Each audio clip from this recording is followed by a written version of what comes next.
بسم الله الرحمن الرحيم. عن جابر بن عبد الله الأنصاري عن فاطمة الزهراء عليها السلام بنت رسول الله صلى الله عليه وآله قال: سمعت فاطمة أنها قالت: دخل علي أبي رسول الله في بعض الأيام فقال: السلام عليك يا فاطمة. فقلت: وعليك السلام. قال: إني أجد في بدني ضعفا. فقلت له: أعيذك بالله يا أبتاه من الضعف. فقال: يا فاطمة، ائتيني بالكساء اليماني فغطيني به. فأتيته بالكساء اليماني فغطيته به وصرت أنظر إليه وإذا وجهه يتلألأ كأنه البدر في ليلة تمامه وكماله. فما كانت إلا ساعة وإذا بولدي الحسن قد أقبل وقال: السلام عليك يا أمه. فقلت: وعليك السلام يا قرة عيني وثمرة فؤادي. فقال: يا أمه، إني أشم عندك راحة طيبة كأنها رائحة جدي رسول الله. فقلت: نعم، إن جدك تحت الكساء. فأقبل الحسن نحو الكساء وقال: السلام عليك يا جدا يا رسول الله، أتأذن لي أن أدخل معك تحت الكساء؟ فقال: وعليك السلام يا ولدي ويا صاحب حوضي، قد أذنت لك. فدخل معه تحت الكساء. فما كانت إلا ساعة وإذا بولدي الحسين قد أقبل وقال: السلام عليك يا أمه. فقلت: وعليك السلام يا ولدي ويا قرة عيني وثمرة فؤادي.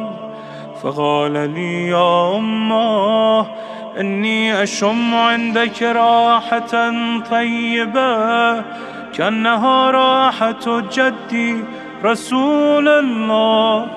فقلت: نعم، إن جدك وأخاك تحت الكساء. فدنا الحسين نحو الكساء وقال: السلام عليك يا جده، السلام عليك يا من اختاره الله، أتأذن لي أن أكون معكما تحت الكساء؟ فقال: وعليك السلام يا ولدي ويا شافع أمتي، قد أذنت لك. فدخل معهما تحت الكساء. فأقبل عند ذلك أبو الحسن علي بن أبي طالب وقال: السلام عليك يا بنت رسول الله.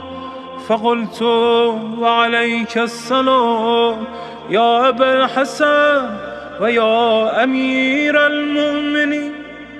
فقال: يا فاطمة، إني أشم عندك راحة طيبة كأنها راحة أخي وابن عمي رسول الله. فقلت نعم، ها هو مع ولدك تحت الكساء. فأقبل علي نحو الكساء وقال: السلام عليك يا رسول الله، أتأذنني أن أكون معكم تحت الكساء؟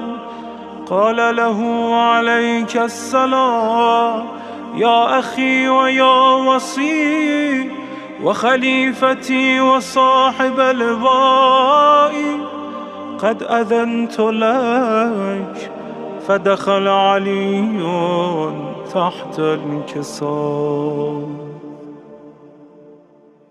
ثم أتيت نحو الكساء وقلت: السلام عليك يا أبتاه يا رسول الله، أتأذن لي أن أكون معكم تحت الكساء؟ قال: وعليك السلام يا بنتي ويا بضعتي، قد أذنت لك. فدخلت تحت الكساء. فلما اكتملنا جميعا تحت الكساء، أخذ بي رسول الله بطرفي الكساء وأومى بيده اليمنى إلى السماء وقال: اللهم إن هؤلاء أهل بيتي وخاصتي وحامتي، لحمهم لحمي ودمهم دمي، يؤلمني ما يؤلمهم ويحزنني ما يحزنهم. أنا حرب لمن حاربهم وسلم لمن سالمهم وعدو لمن عاداهم ومحب لمن أحبهم. إنهم مني وأنا منهم، فاجعل صلواتك وبركاتك ورحمتك وغفرانك ورضوانك علي وعليهم، وأذهب عنهم الرجس وطهرهم تطهيرا.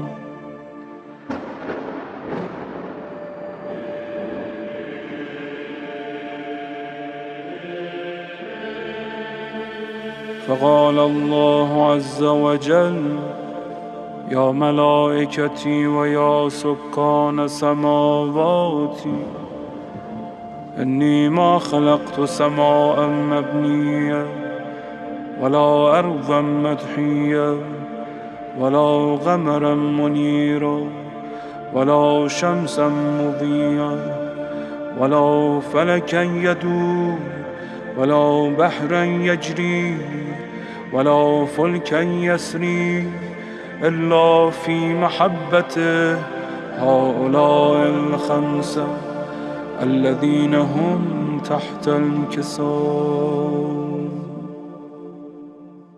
فقال الأمين جبرائيل: يا رب، ومن تحت الكساء؟ فقال عز وجل: هم أهل بيت النبوة ومعدن الرسالة، هم فاطمة وأبوها وبعلها وبنوها. فقال جبرائيل: يا رب، أتأذن لي أن أهبط إلى الأرض لأكون معهم سادسا؟ فقال الله: نعم، قد أذنت لك. فهبط الأمين جبرائيل وقال: السلام عليك يا رسول الله. العلي الأعلى يقرئك السلام ويخصك بالتحية والإكرام ويقول لك: وعزتي وجلالي إني ما خلقت سماء مبنية ولا أرضا مدحية ولا قمرا منيرا ولا شمسا مضيا ولا فلكا يدور ولا بحرا يجري ولا فلكا يسري إلا لأجلكم ومحبتكم، وقد أذن لي أن أدخل معكم، فهل تأذن لي يا رسول الله؟ فقال رسول الله: وعليك السلام يا أمين وحي الله، إنه نعم قد أذنت لك. فدخل جبرائيل معنا تحت الكساء فقال لأبي: إن الله قد أوحى إليكم يقول: إنما يريد الله ليذهب عنكم الرجس أهل البيت ويطهركم تطهيرا.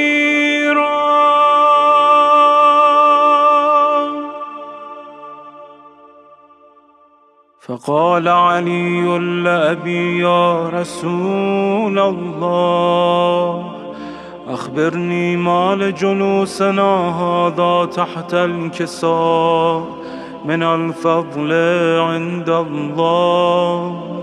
فقال النبي: والذي بعثني بالحق نبيا واصطفاني بالرسالة نجيا، ما ذكر خبرنا هذا في محفل من محافل أهل الأرض وفيه جمع من شيعتنا ومحبينا إلا ونزلت عليهم الرحمة وحفت بهم الملائكة واستغفرت لهم إلى أن يتفرقوا.